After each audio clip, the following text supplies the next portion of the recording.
I woke up that February morning to find fresh snowmobile tracks cutting straight through my best winter pasture, and I knew right then that my life was about to get complicated. My name is Zachary Irving, and I own a 200-acre cattle ranch outside of Steamboat Springs, Colorado. I'd inherited the place from my grandfather 5 years back, and it had been in our family since 1947.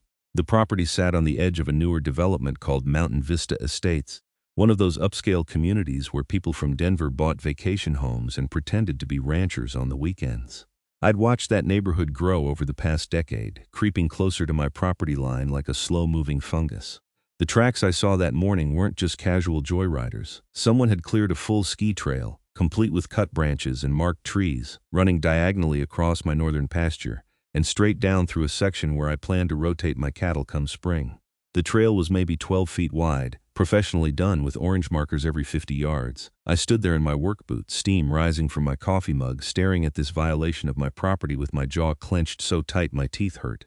My border collie Rex whined at my side. Sensing my anger, I walked the entire length of the trail that morning, following it from where it started at the edge of Mountain Vista Estates, cut through my fence, crossed my land for nearly a quarter mile, and exited through another section of my fence on the eastern side. Someone had actually cut my barbed wire in 2 places, done their work, and poorly repaired the fence with zip ties. Zip ties on a cattle fence. When I got back to my truck, I called my neighbor Tom Hendricks, whose property adjoined mine on the western side. Tom had dealt with the Mountain Vista HOA before over water rights and knew their games. They did what? Tom's voice crackled over the phone. Zachary, that's trespassing and property damage. You need to call the sheriff. I planned to, I said, but I wanted to see if you knew anything about this first. I heard some talk at the feed store last week. Apparently the HOA president, some woman named Jennifer Whitmore, has been pushing to create a community ski trail network. She's been trying to get the county to grant them easements on public land, but I guess that wasn't moving fast enough for her. Jennifer Whitmore. I'd met her exactly once, at a community meeting about road maintenance the previous summer.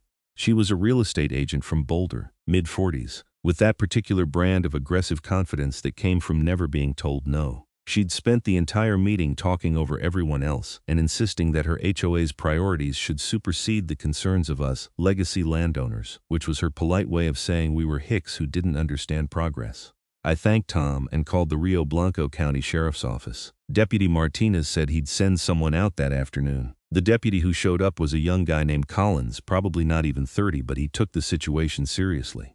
He photographed everything, took measurements, and documented the cut fence lines. "This is pretty clear-cut trespassing and criminal mischief," Deputy Collins said, writing in his notebook. "The fence damage alone is a crime. Do you know who did this?" "I've got a pretty good idea," I said. "There's an HOA in that development over there, Mountain Vista Estates. I'm guessing they decided my land was their personal playground. We'll investigate. I'll need to talk to the HOA board. Do you have contact information?" I didn't, but I told him where to find the development. He said he'd be in touch and reminded me not to take matters into my own hands. I assured him I wouldn't, but I was already forming a plan in my mind.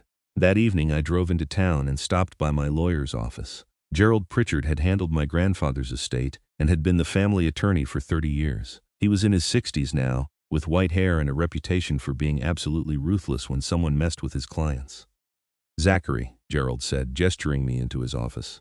"What brings you in?" I explained the situation. Gerald listened quietly, his fingers steepled under his chin. "They cut your fence and created an unauthorized trail across your private property without permission, consent, or easement," Gerald said slowly.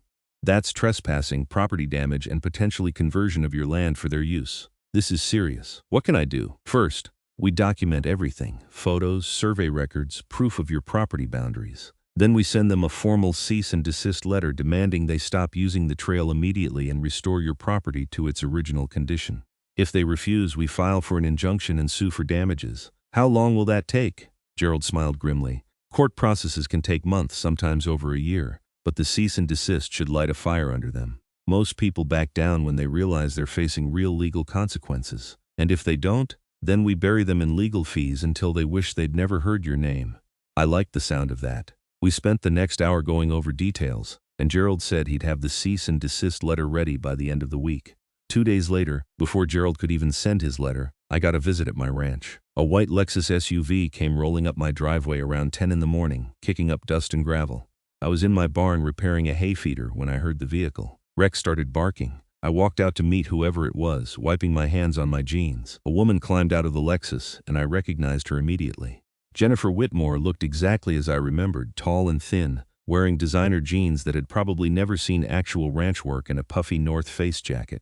She had blonde hair pulled back in a tight ponytail and sunglasses that cost more than my monthly feed bill. "Mr. Irving?" she called out, not quite friendly but not quite hostile either. "That's me, and you are?" "Jennifer Whitmore. I'm the president of the Mountain Vista HOA." She extended her hand and I shook it briefly. Her grip was firm, aggressive even. "I wanted to come talk to you in person about a misunderstanding." "A misunderstanding," I repeated. "Is that what we're calling it?" "I understand you had some concerns about the new community ski trail." I wanted to explain our position and hopefully reach an agreement. "Your position?" I felt my jaw tightening again. "Ms. Whitmore, your HOA cut through my fence and bulldozed a trail across my private property without asking permission. There's no position to explain. You committed crimes on my land." Her smile tightened. "Mr. Irving, I think you're being a bit dramatic. The trail barely touches your property, and it's for community benefit. We're trying to create recreational opportunities for the families in our neighborhood. Surely you can understand that barely touches? It runs a quarter-mile across my pasture. And I don't care if you're trying to cure cancer. It's my land, and you don't get to use it without my permission." "We were going to come talk to you," Jennifer said, her voice taking on a patient, condescending tone like she was explaining something to a child. "But the weather window was closing, and we needed to get the trail established before the snow melted. We figured you'd be reasonable about it once it was done." "Reasonable," I said.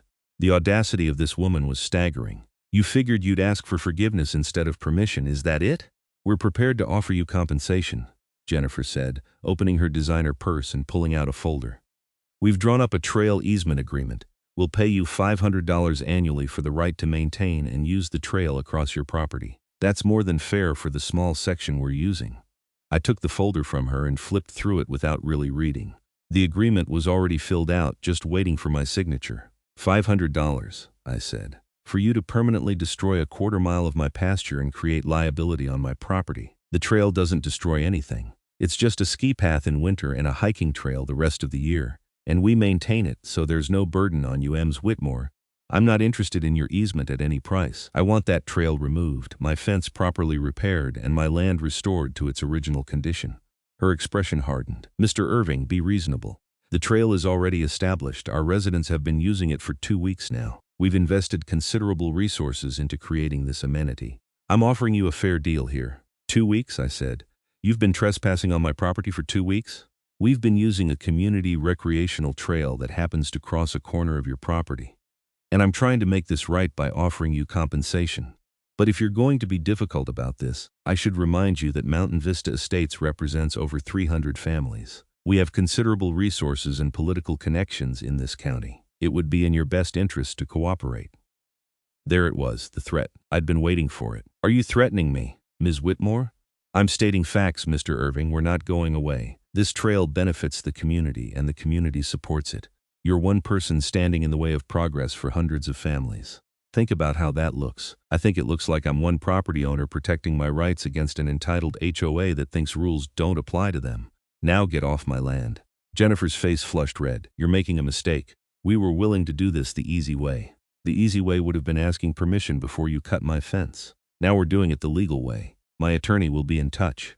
She stared at me for a long moment, then turned on her heel and marched back to her Lexus. She peeled out, going down my driveway, throwing gravel everywhere. Rex barked at the retreating vehicle. I stood there holding that ridiculous easement agreement, my blood pressure through the roof. $500. These people thought they could do whatever they wanted and throw pocket change at me to make it legal after the fact. I called Gerald immediately and told him what happened.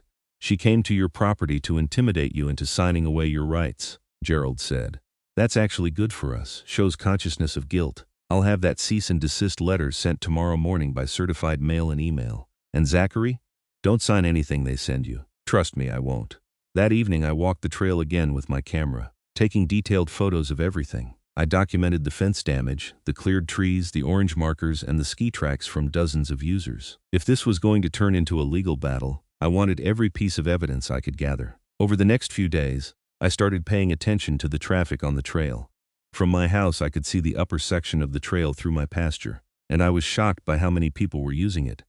Every morning and evening I'd see groups of skiers cutting across my land, laughing and enjoying themselves, completely oblivious that they were trespassing. I put up no trespassing signs along the trail, big orange ones that were impossible to miss. The next day, someone had torn most of them down. Gerald's cease and desist letter arrived at the Mountain Vista HOA office on a Monday morning. By Monday afternoon, I got an email from an attorney named Richard Stanton representing the HOA. The email was corporate and cold, basically telling me that the HOA disputed my claims and asserting that they had a right to establish the trail based on some nonsense about prescriptive easements and community necessity. I forwarded it to Gerald, who called me within the hour. "They're bluffing," Gerald said. "Prescriptive easements require continuous use for 18 years in Colorado. They've been using your land for 2 weeks. This is pure intimidation. So what do? We file suit. I'll prepare a complaint for trespass, property damage, and an injunction to stop their use of the trail immediately. We'll also ask for damages to compensate you for the property damage and legal fees." "How much are we talking?" "Filing fees and initial costs will be around $3,000.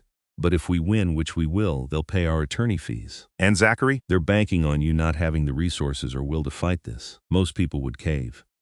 "Are you sure you want to go down this road?" "Gerald, they cut my fence and bulldozed my land without asking. Then they tried to bully me into accepting it. I'm not caving." "Good, I'll file this week." While the legal wheels started turning, I focused on preparing for spring. The snow was starting to melt in late February, which was early even for Colorado, but we'd had a warm spell. I had cattle that needed to be moved to spring pasture, and that section where the ski trail ran was prime grazing land. I also started doing some research on the Mountain Vista HOA. It turned out Jennifer Whitmore had quite a reputation.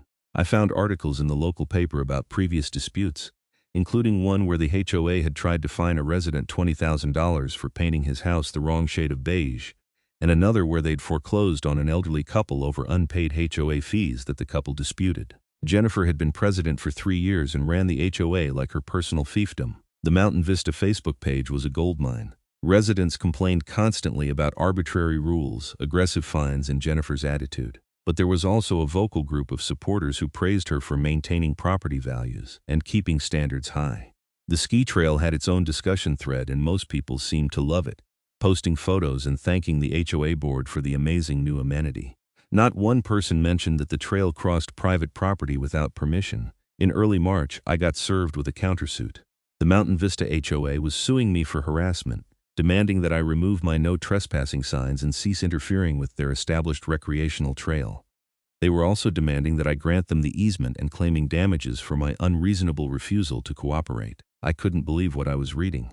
They'd committed crimes on my property and now they were suing me. Gerald assured me it was a standard intimidation tactic. "They're trying to make this expensive and painful for you. Don't let it work. We have a strong case."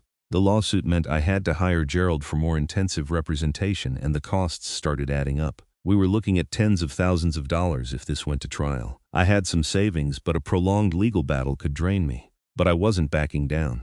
Our court date for the preliminary injunction hearing was set for late March. In the meantime, the snow continued to melt, and I started preparing to move my cattle to the northern pasture where the trail ran. One afternoon in mid-March, I was fixing the fence where the HOA had cut it when Jennifer showed up again, this time with 2 other people. One was a man in his 50s wearing expensive outdoor gear, and the other was a woman about Jennifer's age with dark hair and a permanent scowl. "Mr. Irving," Jennifer called out as they approached. "We need to talk." I set down my wire cutters and faced them. "I don't have anything to say to you. Talk to my attorney."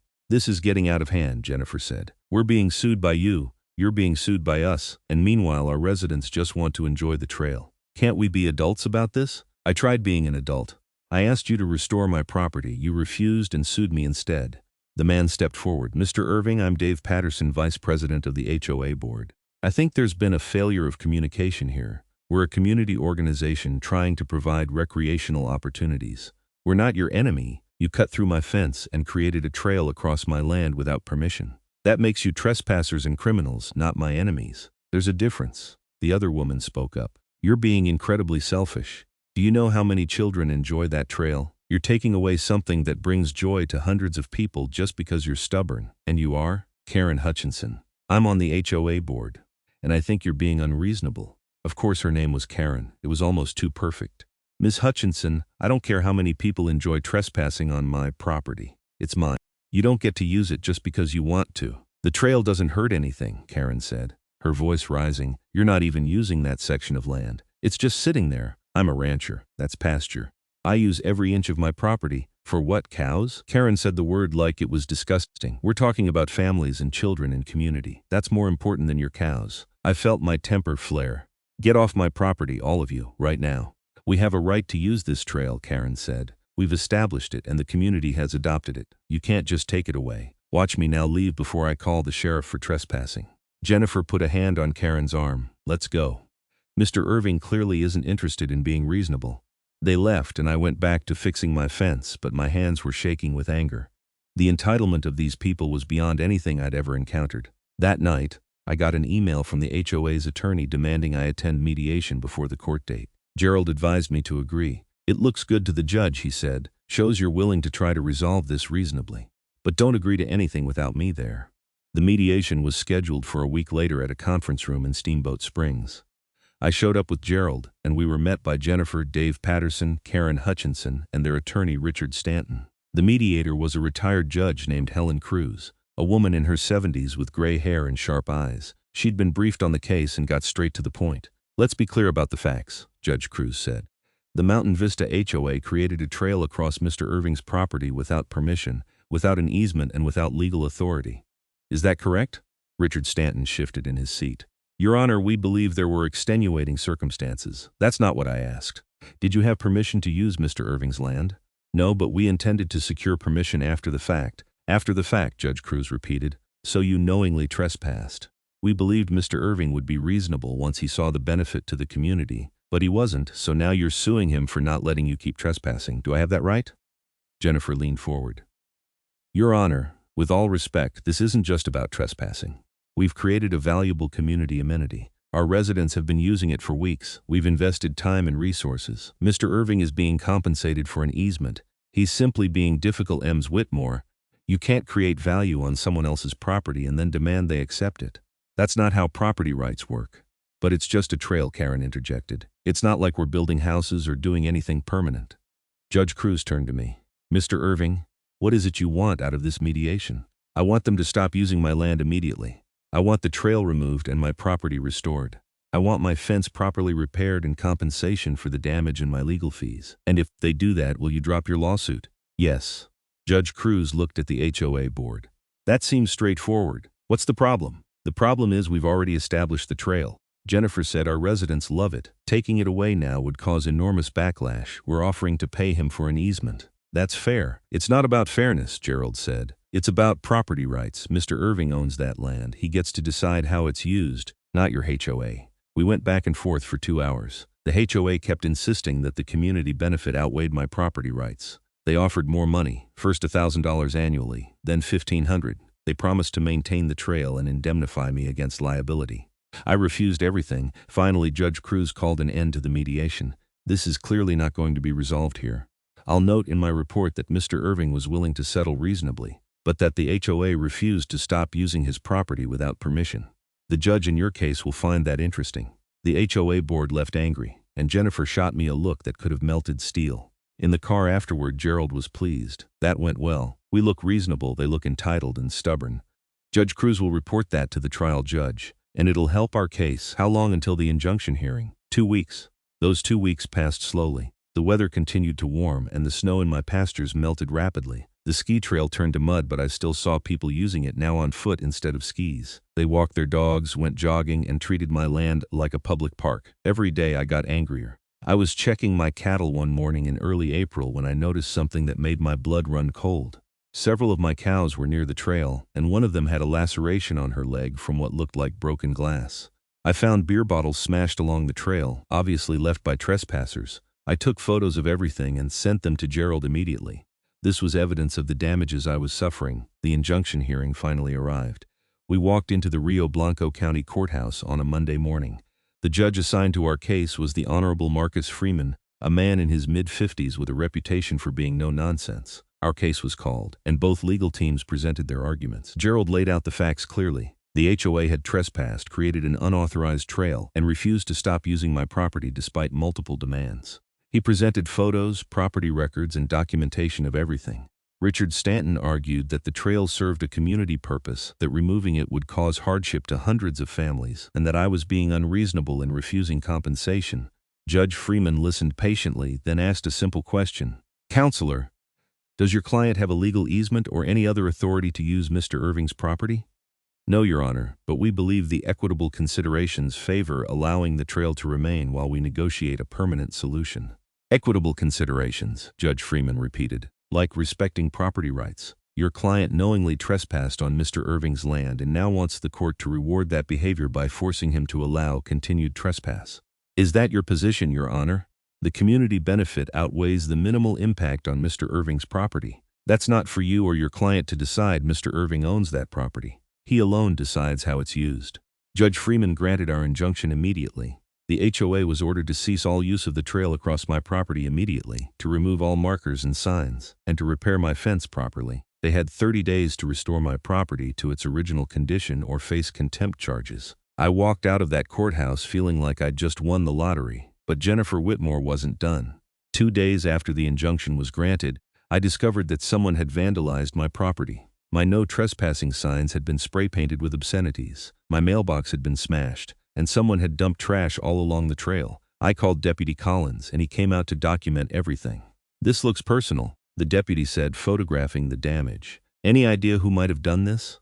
I've got a pretty good idea. It's related to the HOA dispute. Someone's not happy about the injunction. We'll investigate, but without witnesses or video, it'll be hard to prove. That night, I installed security cameras at key points around my property, especially near the trail and along my driveway. If someone was going to harass me, I wanted evidence. The cameras turned out to be a smart investment. 3 days later, they caught 2 teenagers from Mountain Vista trying to use the trail despite the injunction. I sent the footage to Deputy Collins, who contacted their parents. Then, a few days after that, the cameras caught someone spray painting one of my barn walls in the middle of the night. The video was clear enough to identify the vehicle, a silver Honda Civic with a Mountain Vista parking sticker. Deputy Collins ran the plates and identified the owner as a 23-year-old resident named Travis Markham. Travis was brought in for questioning and admitted to the vandalism, claiming he was angry about the trail closure. He was charged with criminal mischief and ordered to pay restitution, but the harassment didn't stop. I started getting nasty phone calls from blocked numbers. Someone posted my phone number on social media calling me a selfish rancher who hates families. I got death threats via email. Gerald helped me get a restraining order against Jennifer Whitmore personally, after I showed him emails where she encouraged Mountain Vista residents to make Mr. Irving understand the consequences of his selfishness. Meanwhile, spring was arriving in full force. The snow was completely gone by mid-April, and it was time to move my cattle to the northern pasture. The 30-day deadline for the HOA to restore my property had passed, and they'd done nothing.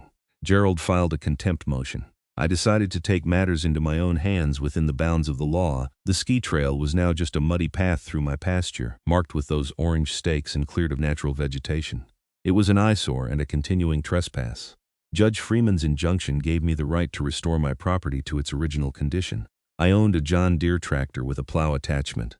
It was meant for agricultural work, but it would do nicely for this job. On a bright Saturday morning in late April, I fired up that tractor and drove it to the northern section where the trail began on my property. Rex ran alongside, barking excitedly. The day was perfect, cool and clear, with the smell of wet earth in the air. I lowered the plow and started at the western fence line where the trail entered my land. The plow bit into the ground, churning up the compacted trail and mixing it with the surrounding soil. I worked systematically, following the entire trail path through my pasture, tearing up the trail and breaking apart the compacted ground. It was deeply satisfying work. The plow pulled up the orange markers and scattered them into the churned earth. It obliterated the clear path and turned the entire quarter-mile section into freshly tilled soil. By the time I finished, you couldn't tell there had ever been a trail there. I was just finishing up the eastern section when I saw vehicles racing up my access road. 3 cars pulled up near where I was working, and out climbed Jennifer Whitmore, Karen Hutchinson, Dave Patterson, and several other Mountain Vista residents I didn't recognize. "What are you doing?" Jennifer screamed at me over the sound of the tractor engine. Her face was bright red, and she looked on the verge of a stroke. "I killed the engine and climbed down from the tractor. Restoring my property, just like the judge ordered you to do. You can't destroy the trail. It's my property. I can do whatever I want with it. And the judge gave me explicit permission to restore my land to its original condition. That's what I'm doing." "You spiteful bastard," Karen said, actually shaking with rage. "Do you have any idea what you've done? That trail took weeks to build. Our residents have been using it all winter. Your residents have been trespassing all winter. Now they can find somewhere else to recreate. We'll sue you again, Jennifer threatened. This is destruction of property. Whose property? I asked calmly. This is my land. That trail was unauthorized. You have no legal claim to it. The judge said we had 30 days to restore it ourselves, Dave Patterson said, trying to sound reasonable but clearly upset. We were planning to do that. Your 30 days expired a week ago. You did nothing, so I did it myself. Jennifer pulled out her phone and started taking pictures of the plowed ground. This is evidence you destroyed a community amenity worth thousands of dollars. No, I plowed my own field. There's a difference. We stood there in standoff for a few minutes, them glaring at me calmly waiting for them to leave my property. Finally, Jennifer made a call on her phone. I'm calling the sheriff, she announced. You've destroyed our property and I want you arrested. Go ahead.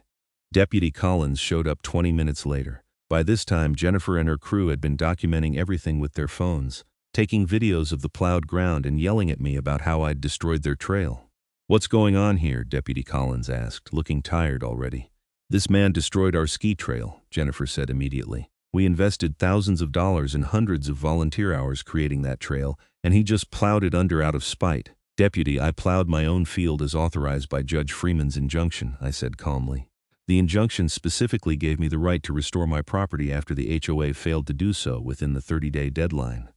Deputy Collins looked at the plowed ground, then at me, then at Jennifer. Whitmore, is this trail on Mr. Irving's property?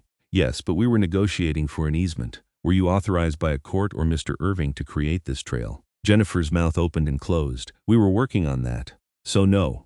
And Judge Freeman issued an injunction ordering you to remove the trail and restore the property. Yes, but, and did you do that within the court's deadline? We were planning to, but so that's a no. Deputy Collins turned to me. Mr. Irving, you're within your rights to restore your own property. There's no crime here. He destroyed our trail, Karen practically shrieked. Madam, it was on his property without permission. It's not your trail. This is ridiculous, Jennifer said. We're going to file a complaint with your department in the county. This is harassment. You're welcome to file any complaints you want, Deputy Collins said. But I'm not arresting someone for plowing their own field. Now you're all on Mr. Irving's property without permission. I suggest you leave before he decides to press trespassing charges. That got them moving. They retreated to their vehicles, still yelling threats and taking photos. Jennifer made a point of telling me she'd see me in court again. After they left, Deputy Collins turned to me with a slight grin. You really plowed under their ski trail. It was on my property illegally. I was restoring my land. I don't blame you. That HOA has been a pain for years. But watch yourself. They're going to come after you hard now. He wasn't wrong. The next week was insane. First, I got served with another lawsuit, this time claiming I'd destroyed HOA property and demanding hundreds of thousands in damages. The lawsuit claimed the trail was worth over $200,000 in labor and materials and that I'd maliciously destroyed it. Gerald was almost gleeful when I showed him the paperwork. This is frivolous. They're going to get sanctioned for this. You can't claim ownership of property you built illegally on someone else's land. Second, the Mountain Vista HOA started a social media campaign against me. They created a Facebook page called Justice for Mountain Vista Trail, with photos of the destroyed trail and long posts about how I was a cruel, selfish man who hated families and children. They encouraged residents to leave negative reviews on every online platform they could find. Even though I wasn't a business, my phone rang constantly with reporters wanting my side of the story. I referred them all to Gerald. Third, someone leaked my address online, and I started getting threatening letters and packages. One package contained dog feces. Another had a dead rat. The sheriff's department took these threats seriously and increased patrols around my property. Through all of this, I kept working my ranch. My cattle were moved to the northern pasture, now with the trail completely gone and the ground recovering. I reseeded the plowed section with native grasses, and within a few weeks you could barely tell the trail had existed. The court date for the HOA's new lawsuit was set for June. In the meantime, Judge Freeman held a contempt hearing for the HOA's failure to comply with his original injunction. Gerald presented evidence that they'd done nothing to restore my property and had in fact encouraged residents to keep using the trail even after the injunction. Judge Freeman was not pleased. He found the HOA board in contempt and fined them $5,000. He also ordered them to pay my attorney fees for having to bring the contempt motion. That fine didn't sit well with Mountain Vista residents.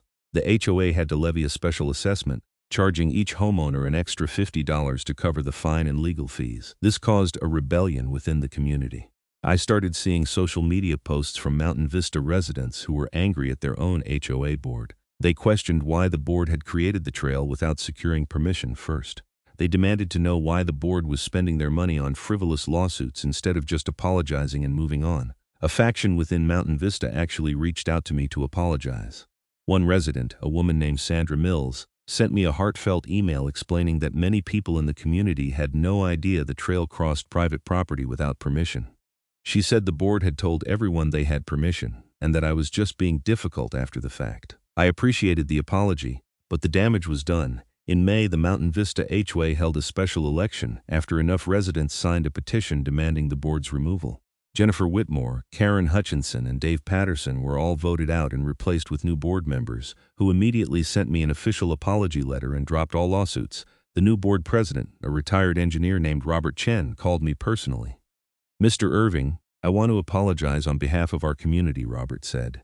"What the previous board did was wrong, and we're deeply sorry. We've voted to abandon all legal action against you and to pay for the proper repair of your fence. We hope we can be good neighbors going forward." "I appreciate that, Mr. Chen. I never had a problem with Mountain Vista residents, just with the board that thought they could take my land without asking. We understand. And for what it's worth, a lot of us are embarrassed by how this was handled." We talked for a few more minutes, and I agreed to drop my lawsuit against the HOA in exchange for their dropping theirs and paying for all my legal fees and the fence repairs. Gerald drew up a settlement agreement, and both sides signed it in early June. But that wasn't quite the end of the story. In July, the district attorney's office contacted me. They'd been reviewing the case and decided to file criminal charges against Jennifer Whitmore personally for criminal trespassing, criminal mischief, and vandalism. Apparently, the evidence we'd provided, combined with testimony from other Mountain Vista residents about how Jennifer had pushed the trail project forward despite knowing they didn't have permission, was enough for charges. I was subpoenaed to testify at her trial, which was scheduled for September.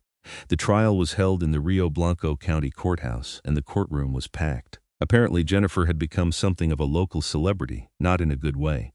The case had been covered extensively in the local papers, and people were curious to see how it would play out. The prosecution laid out a clear case. They showed that Jennifer had spearheaded the trail project, had been warned by other board members that they needed to secure permission first, and had pushed forward anyway. They presented emails where Jennifer had written that it was easier to ask forgiveness than permission, and that I would come around once I saw how great the trail was. They also presented evidence that Jennifer had encouraged residents to vandalize my property and had coordinated some of the harassment against me, though they couldn't prove she'd done any vandalism herself. I testified about the cut fences, the unauthorized trail, and Jennifer's attempts to intimidate me into accepting the easement. I stayed calm and factual, just presenting what had happened. Jennifer's defense attorney argued that she'd acted in good faith for the benefit of the community and hadn't meant any harm. They painted her as an overzealous community advocate, not a criminal. The jury didn't buy it. After 2 days of testimony, they deliberated for 4 hours and came back with guilty verdicts on criminal trespassing and criminal mischief. They acquitted her on the vandalism charge since there wasn't direct evidence she'd personally done any vandalism. Judge Freeman sentenced her to 2 years of probation, 200 hours of community service, and ordered her to pay restitution for the damage to my property and fences. He also gave her a stern lecture about respecting property rights and the rule of law. "Mrs. Whitmore," Judge Freeman said, "you believed that because you were acting for a group of people, the normal rules didn't apply to you. You were wrong. Property rights are fundamental in this country, and you violated Mr. Irving's rights repeatedly and deliberately. You're fortunate you're not receiving jail time." Jennifer stood there, stone-faced as the sentence was read, but I could see the humiliation in her eyes. After the trial, I walked out of the courthouse feeling vindicated. It had been a long, exhausting 9 months since I first saw those snowmobile tracks in my pasture, but justice had been served. The local paper ran a big story about the case with the headline, "HOA President Convicted in Ranch Trespass Case." It became a cautionary tale about HOA overreach and the importance of respecting property rights. Life gradually returned to normal. The northern pasture where the trail had been was now fully recovered, thick with grass and wildflowers. My cattle grazed peacefully there, with no trespassers cutting through the middle of their home. Mountain Vista Estates' new HOA board turned out to be much more reasonable. They focused on actual community issues like road maintenance and snow removal, not grandiose projects that involved other people's property. Robert Chen and I developed a friendly relationship, and I even attended a few community meetings to discuss shared concerns like wildfire prevention. Some Mountain Vista residents still gave me dirty looks when I saw them in town, probably people who'd loved the trail and blamed me for its removal. But But most folks understood what had happened and bore no grudge. The legal fees were all covered by the settlement, and the restitution payments from Jennifer covered my other costs and then some. I used the extra money to install better fencing and to buy some new equipment I'd been putting off. My attorney Gerald became something of a local legend. Ranchers and property owners from all over the county started calling him whenever they had HOA disputes. He told me he was considering specializing in property rights cases because there was clearly a need. As for Jennifer Whitmore, I heard she moved away from Steamboat Springs after her probation ended. Apparently, the conviction made it hard for her to work as a real estate agent, and the social stigma in a small community was too much. I didn't take any pleasure in that. I'd never wanted to ruin anyone's life. I just wanted them to respect my property rights. On a cool evening in October, almost exactly a year after this whole mess started, I sat on my porch with a beer watching the sunset over my ranch. Rex was at my feet and my cattle were scattered across the pastures, dark shapes against the golden grass. My phone rang. It was Tom Hendricks, my neighbor. "Hey, Zachary. You see the news?" "What news?" "State legislature is considering a bill to reform HOA laws. They're using your case as an example of HOA overreach. They want to create stronger penalties for HOAs that violate property rights and make it easier for people to fight back." "No kidding?" "Yeah, you're famous, or infamous, depending on who you ask." We chatted for a few more minutes, then I hung up and went back to watching the sunset. It had been a hell of a year. I'd been trespassed against, harassed, sued twice, and threatened. I'd spent tens of thousands on legal fees and hundreds of hours dealing with courts and lawyers. I'd been vilified on social media and called every name in the book, but I'd stood my ground. I'd protected my property rights and held people accountable for breaking the law, and in the end, justice had prevailed. My grandfather had bought this ranch 78 years ago with the money he'd saved working in the mines. He'd built it from nothing into a thriving cattle operation. He'd always told me that a man's land was sacred, that property rights were the foundation of freedom, and that you never let anyone push you around just because they had more money or more people on their side. I'd honored his memory by fighting for what was right. The sun dipped below the mountains, painting the sky in shades of orange and purple. The air was crisp with the promise of winter coming, but for now everything was peaceful. My ranch was mine, whole and intact, with no unauthorized trails cutting through the middle of it. My fences were repaired and strong. My cattle were healthy and well fed, and I could sleep at night knowing I'd done the right thing. Sometimes standing up for yourself is hard. Sometimes it costs money and time and stress. Sometimes people call you selfish and unreasonable, and worse. But property rights matter, principle matters, and sometimes you have to fight not because you want to, but because it's the right thing to do. I finished my beer and stood up, stretching my back. Rex jumped up, ready for whatever came next. "Come on, boy," I said. "Let's go check the cattle one more time before dark." We walked out into the evening, across land that had been in my family for nearly 8 decades and would hopefully stay in my family for 8 decades more. Land that was mine, fairly owned and properly defended, and that was worth everything.